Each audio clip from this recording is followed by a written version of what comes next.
My name is Paul Hellyer, and I'm a former Minister of National Defense in Canada. The subject of this short YouTube is the deep state, otherwise known as the Cabal. One of the three most important issues facing the people of the United States and of much of the rest of the world at the present time is for the people of the U.S. to take back control of their country from the cabal which has been running it for many decades. This may sound a little bit weird to the average American, who may not be aware that they have lost control. They may assume that because presidential and congressional elections have gone on as scheduled, that it is business as usual. But that is not the case. No president since Truman has been completely in the loop, and no Congress has been aware of what was going on. When the armed forces moved a flying saucer that had crashed near New Mexico in July 1947 to a new underground base in Nevada, they refused to tell the president of their intentions. President Eisenhower was livid. He said he would send in the army from Colorado. Faced with that threat, they relented and said that they would allow him to send in 4 of his friends to take a look around. This was done, and they reported, as expected, that what was happening was that the Air Force was back engineering the saucer that had crashed in New Mexico and trying to replicate its technology. The president had lost control of the ET file, probably with the help of Nelson Rockefeller. So in his final address to the nation when he left politics, he warned the American people to beware of the military-industrial complex. We have been compelled to create a permanent armaments industry of vast proportions. Added to this, 3.5 million men and women are directly engaged in the defense establishment. We annually spend on military security alone more than the net income of all United States corporations. Now, this conjunction of an immense military establishment and a large arms industry is new in the American experience. The total influence, economic, political, even spiritual, is felt in every city, every state house, every office of the federal government. We recognize the imperative need for this development, yet we must not fail to comprehend its grave implications. Our toil, resources, and livelihood are all involved. So is the very structure of our society. In the councils of government, we must guard against the acquisition of unwarranted influence, whether sought or unsought, by the military-industrial complex. The potential for the disastrous rise of misplaced power exists and will persist.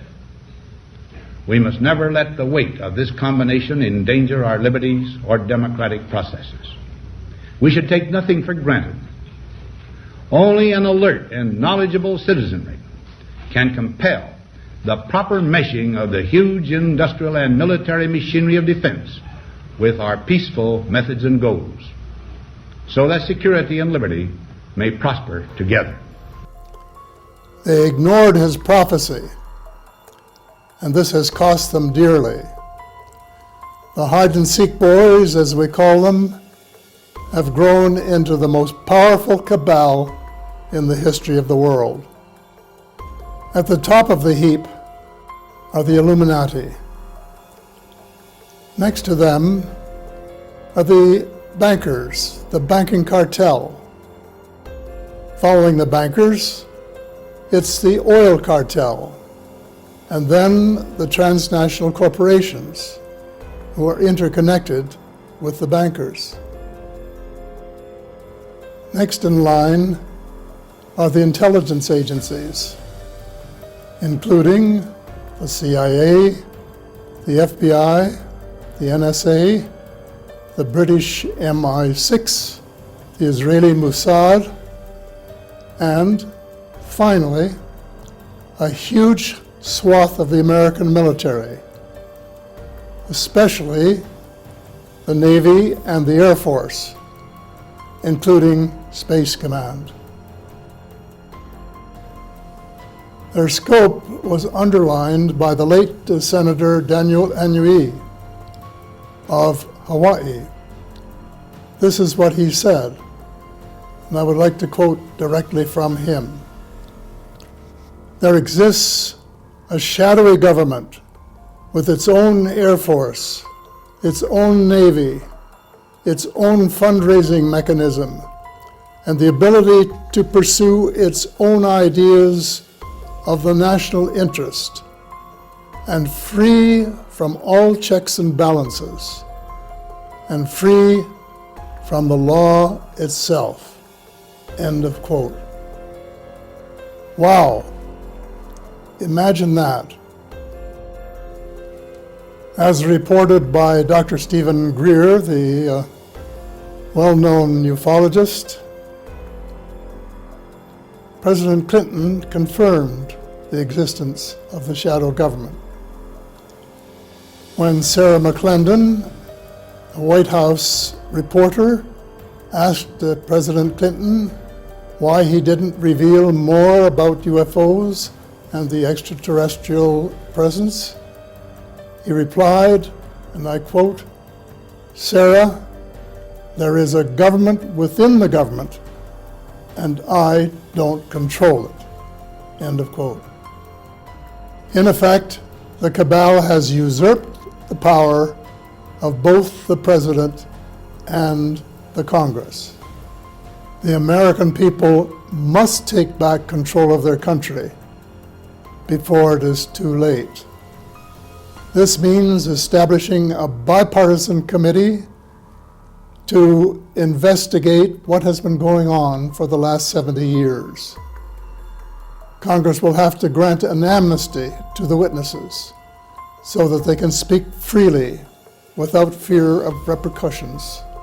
So, they must establish this committee as soon as possible because it is urgent, and they must get the truth out about what the cabal has been doing for the last 40, 50, 60, or 70 years before it is too late. As some of you are aware, the purpose of these short interventions is to try and persuade people to buy and to read books, because that is the only way that you're really going to find out what has been happening in recent decades. You will never get it from the newspapers or television or radio. So I would suggest, in this case, if you Google books on the cabal allegedly running the United States, you will get a range of ideas. Some of them helpful, some of them not quite so helpful. Recommended reading includes Unacknowledged by Dr. Stephen Greer, and in this case, my trilogy of books, beginning with The Light at the End of the Tunnel, A Survival Plan for the Human Species, and then The Money Mafia, A World in Crisis, and finally, Hope Restored, an autobiography. Thank you.